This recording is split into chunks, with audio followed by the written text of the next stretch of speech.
Hey, what's going on, guys? Ethan Gladwell here with Medicare Millennials. Got a really good one for you today. I've had a lot of agents reaching out to me here recently, letting me know that they're having a hard time with retention, and they're asking me, Ethan, what on earth do I have to do to hold on to this client? Because ultimately, guys, we understand that we're not selling Medicare for that huge upfront commission. We're selling it for the renewals. And in order to get renewals, we have to have that policy for longer than the first year commission. So the best thing that I have found when I'm trying to not only get a Medicare client, but hold on to a Medicare client is I have found that educating that client is what really, really holds them and makes them stick to the books. And what do I mean by educating? When I was writing 600, 700, 800 policies a year, I was in and out. I was asking what their problem was, saying, hey, boom, it's fixed. See you later, right? I'd flip their plan, see you later. And what I found is I lost a lot of business doing that. Now, granted, I was gaining a lot. I was also losing a lot on this end. And again, guys, we're not doing Medicare for the huge upfront commission. So I had to go back to the drawing board and figure out, okay, what was I doing wrong? Well, just like I was in and out here in a minute, they're going to have a new problem, whether it be 1 month down the road or 1 year down the road. They're going to have a new problem, and there's going to be another Ethan or another agent walking in there and doing the exact same thing. Boom, problem solved, see you later. And then what I have found that if I actually take a few more minutes, I sit down and I explain both original Medicare and their Medicare Advantage or supplement plan, that really helps them with understanding what they have. And when a new agent comes in and promises something, they can say, no, we've already looked at that because my agent has actually educated me on why that plan doesn't work. So it does take a little bit more time, and you do have to slow down. But I promise you, we're not writing two and one's going, one's missing or has switched on the back end. So we're actually only writing one. I want to write two. I want to hold on to two. So again, guys, what I've been doing here lately is I'm sitting down, I'm going over original Medicare. Hey, you've got Part A, this is what it covers, this is what you pay. You've got Part B, this is what it covers, this is what you pay and what you're responsible for. Now, once you have original Medicare, you really have two choices on how to get that 20% protected, whether it be a Medicare supplement, and I go through the pros and cons, and guys, write it down. Write every single thing that you tell them down, because you're going to talk until you're blue in the face. You're going to find about 5 minutes after talking insurance jargon, these people don't care. They're going to just go blank, lights on but nobody's home type thing.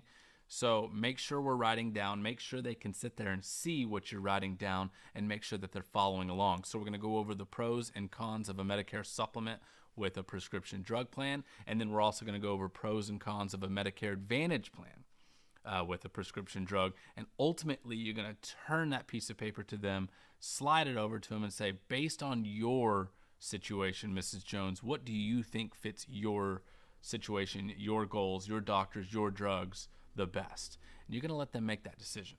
Okay. Now, you've only done Medicare Advantage and you've only done Medicare supplements. Now, let's say whichever one they choose, supplements you quote and enroll, of course. If they're T65, no health questions. If they aren't T65 and they've already had a supplement and you're switching, you have to do some underwriting. We know that. But let's say they choose Advantage, then you have to actually plug in their doctors and their prescription drugs. And then what I do, especially there, is I say, Mrs. Jones, I've chosen, for example, I've chosen Humana for you. This is why I've chosen Humana. All of your doctors accept it. Now, of course, if you get a new doctor down the road and they don't, we can take a look at something else. But for now, all of them are covered. All of your prescription drugs are not only covered based on you using whoever, Walgreens or whatever they use. This is a preferred pharmacy with them. You're going to get the least expensive drug cost per month under this plan. So I've chosen Humana over this company, and this company, all who are available in this county because of these few reasons here. Does that make sense? Yes. So Mrs. Jones, if somebody from another company calls you and they say, hey, look, I can get your specialist copay $5 cheaper, we know to say no because maybe our doctors aren't covered, maybe our drugs aren't covered the best. So sure, maybe we can save $5 on a specialist and we only go to a specialist once a year, but our prescription drug cost is going to be $15 a month higher. Does that sound like something you want to do? Absolutely not. And Mrs. Jones, they don't always tell you the full truth. They don't always take a look at all your doctors. They don't always take a look at your prescription drugs. So just understand that we've looked at everything here in this county. And based on your situation, your doctors, your drugs, your goals, we're going to go with this company, and here's why. Guys, I feel that if you just take a few extra minutes to do this, you will see the results on the back end. And ultimately, again, that's what we're doing this for, is for the results on the back end. Take that time to educate. You're going to find that they will not switch near as easily than if you just walk in and out. You fix one problem, but you don't solve any other ones.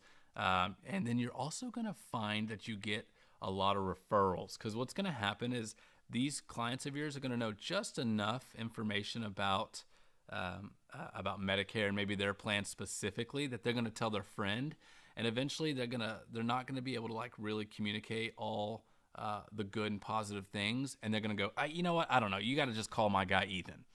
He'll sit there and break it down for you and go over everything. So guys, do this. I'm not saying that the volume game isn't the game anymore. I am just saying that, look, I've done the volume game. I've grown exponentially year over year.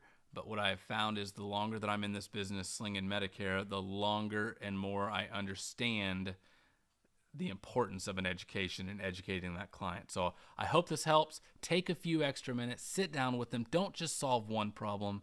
Make sure we're explaining all of what's available to them and explaining to them why what you've chosen for them today is what's best for them, and that will change. Hope this helps. As always, please like and subscribe. See you guys later. Take care.